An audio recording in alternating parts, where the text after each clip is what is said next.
You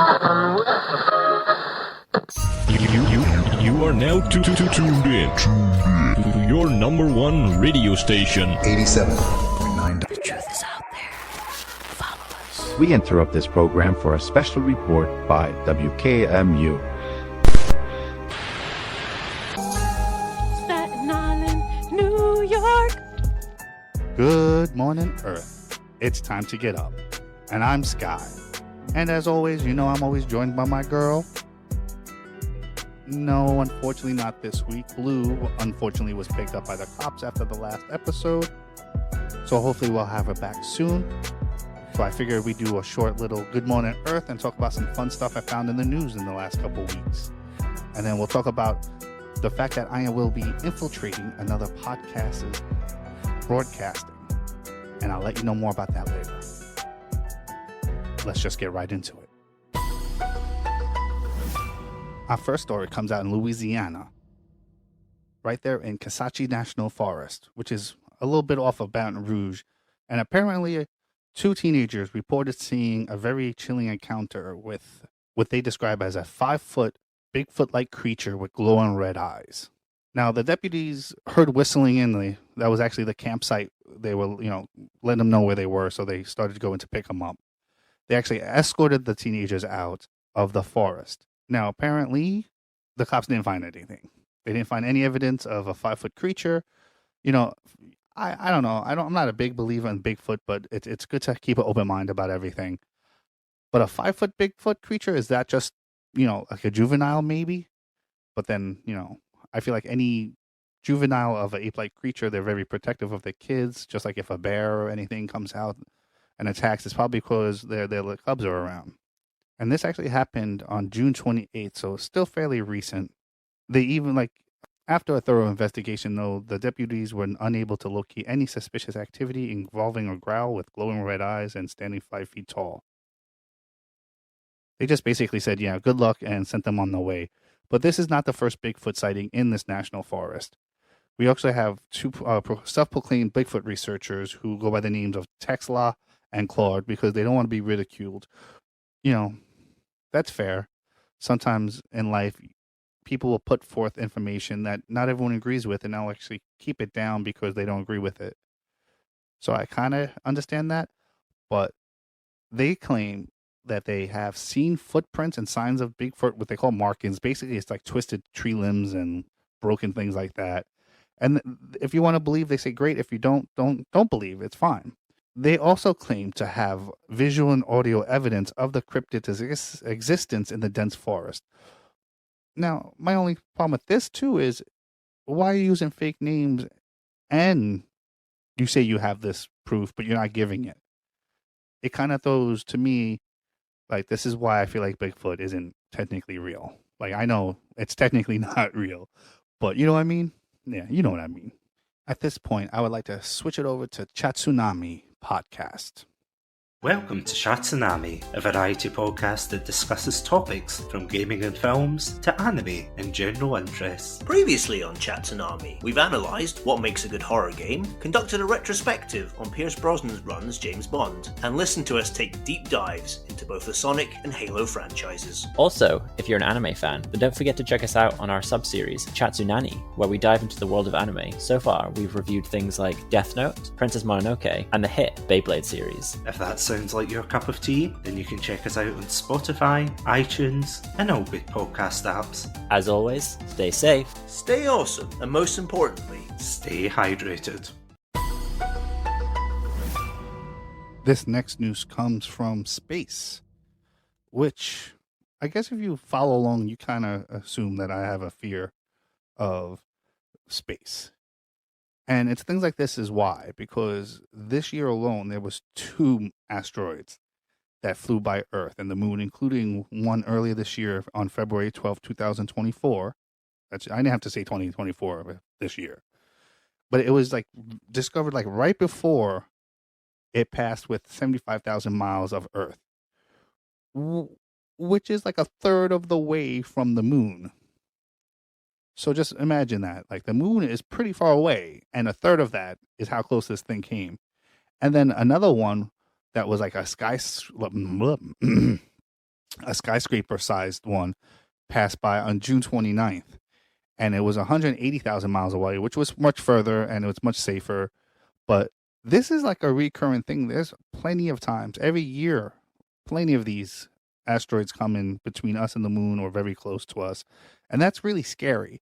They say that there's no planet killer asteroids in our future for the next 1,000 years, but they're constantly finding these new asteroids like days before, like the one that the one that passed by on June 29th was actually just found like 13 days before. That just, to me, is not like a lot of time. And I can't expect more from us because of our technology. But it's just scary. We even had an asteroid this year, had its own moon orbiting it. So it was like a backup attack. It's like some Smash Brothers attack. You hit the moon and then you get the little moon in the back. Bam. Scary stuff. If you're still listening, stop by our podcast website. You can see it at wkmu.podbean.com. That's wkmu.podbean.com. You can find our social media there. You can chat with us, give us ideas for shows. We got merchandise. We have Patreon. So yeah, go check us out. Again, that's wkmu.podbean.com. We would really appreciate it. You know, the support for you guys is tremendous. You know, we're doing more and more numbers every month. And, you know, that's all of you. So we really appreciate that. So the last story we're going to go to is a little crazy because there's some astronauts stuck in space. And again, space. This is the things that I'm afraid of. These astronauts got stuck in the Space Center. So on June 6th, 5 thrusters failed as the capsule approached the space station. And then the day after liftoff. And 4 of the 5 have been reactivated, which should be enough to get them home. And then if it was an emergency, the crew could be carried right now. But they don't want to make it worse. And, you know, if they're all not firing, you might be able to damage all of them by firing it up. They've been up there a couple of weeks. They're up there indefinitely for now until they figure out how to get up there. We're being told that they're being positive and they're working and they're doing everything they can. But let's be honest, if it was me, you, maybe me, I'd be freaking out just looking at the window at Earth, wanting to get there. And it's not even like, you know, you're stuck on a desert island because, you know, there's still that chance you could swim. A ship goes by. If you see a ship go by at that space station, it might not be the ship you want to get on. And you can't just like fly through the space to get us there. So they're actually going to be picked up by Boeing, who's expected to plead guilty to criminal charges coming from fraud connected to 2 deadly crashes of its jetliners that happened in 2018, 2019. Why did I bring that up? I don't know. The New York Post brought it up, so I figured I'd bring it up too. So today's going to be a short episode. One, not only or majorly because Blue isn't here, but that is, you know, I don't like to do shows without her. Another one is that we're actually infiltrating the Bar Banter podcast. You will find their links in the description or whatever they call it, the episode description.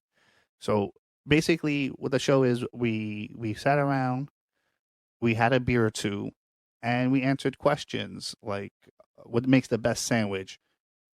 What's the best player intro song? Who would make the worst hostage negotiator? And then we had like a little rapid fire questions. It was really cool. There's 4 of them. So yeah, so we're air quotes invading their airways to bring you entertainment. So I will reevaluate the link when the episode drops. I'll have it in our description, but for now until it comes out, because I'm not going to record that till later. So just, thank you for joining in on this. Hopefully like you too miss Blue, and she'll be back soon. So I'm going to add the music there. Thank you, everybody, for joining in this episode. Oh, man. It took so much to record. There's so much. It feels like I was in here for like an hour. We are working on some really, really, really cool, I think some pretty cool episodes in the future, including a link between the Mesopotamia's staff and Aaron's staff. That's Aaron's staff that was put into the Ark of the Covenant. I think that's what it is. and the 10 Commandments. And I think that it was actually a real item that was stolen through the years, and I'll go into that one in that episode. I also have one where I think that a big planet smashed into another planet and made a bunch of little planets, Earth, Venus, Mars, and that planet is coming every 3,600 years, like basically like the astronaut theory says, the ancient astronaut theory. Their basis is on false translation. I'm actually going through some history stuff that actually really connects in weird ways, and it's just fun. I don't think it's like a series. It's really interesting. So if those are some things that you look forward to, join in the next couple of weeks. We also have another link to Mesopotamia, and if aliens basically designed us and mixed us and created us in a way. It's funny because these 3 episodes are very much alike, because I found this information while investigating one of these theories, and now I came up with 3 because they all fit just beautifully in an interesting way. So if you like that, just stay tuned for future episodes. As always, check on yourself, check on your friends. Everyone deserves love, especially you. This has been a WKMU radio podcast production, signing out. Deuces. This concludes our broadcast day. Good night, and God bless America.